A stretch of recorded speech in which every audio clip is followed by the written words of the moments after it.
দীর্ঘ একটা সময় যাবৎ দেশের বাহিরে ছিলেন জনাব তারেক রহমান যুক্তরাজ্যে 17 বছর প্লাস সময়।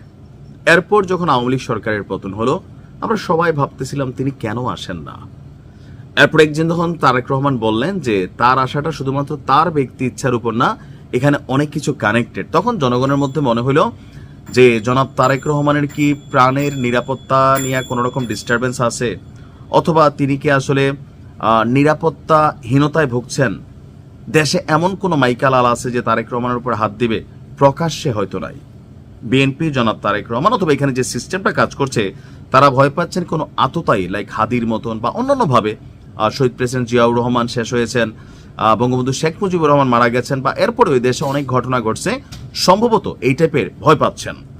তো এই সকল নানান ইস্যুকে মাথায় রেখে জনাব তারেক রহমান যখন বাংলাদেশে এই মুহূর্তে বসবাস করছেন, তার সিকিউরিটি বা প্রটোকল গোয়েন্দা, রাষ্ট্রীয়ভাবে, দলীয়ভাবে বিশেষ নজরদারিতে কিন্তু তার বাসভবন, তার মুভমেন্টের এরিয়াকে নজরদারিতে রাখা হয়।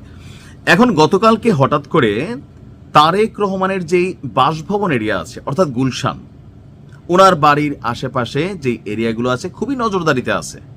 তো সেখান থেকে দুইজনকে আটক করেছে পুলিশ এবং সিএসএফ, অর্থাৎ চেয়ারপারসন সিকিউরিটি ফোর্স। এটা সম্ভবত আগে বেগম খালেদা জিয়ার জন্য কাজ করতে এই ফোর্স, এখন জনাব তারেক রহমানের জন্য কাজ করে, তারা আটক করেছে। গতকালকে সকাল 10:50 গুলশানের 196 নম্বর বাসভবনের সামনে থেকে দুইজন ব্যক্তিকে আটক করে।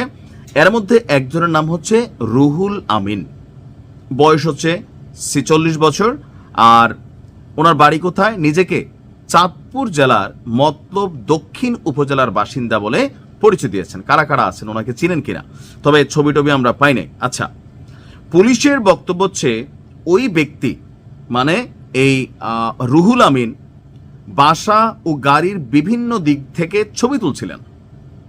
এখন তারেক রহমানের বাড়ির আশেপাশে গিয়া আপনি ছবি তুলতেছেন, মানে সেলফি না, এরকম একটা আছে না যে সেলফি, ওরকম না, বিভিন্ন দিক থেকে তিনি ছবি তুলতেছিলেন। আর এই বিষয়টি সন্দেহজনক মনে হয়েছে আপনার চেয়ারপারসনের যে সিকিউরিটি ফোর্স আছে, পাশাপাশি পুলিশেরও।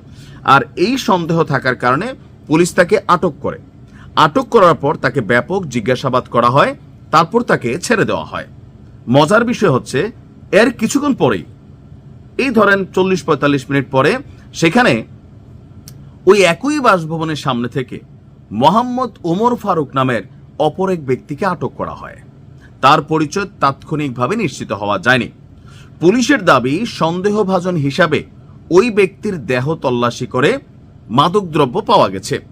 এখন আটক দুইজনের বিরুদ্ধে গুলশান থানায় আইনানুগ ব্যবস্থা প্রক্রিয়াধীন রয়েছে বলে জানিয়েছে পুলিশ।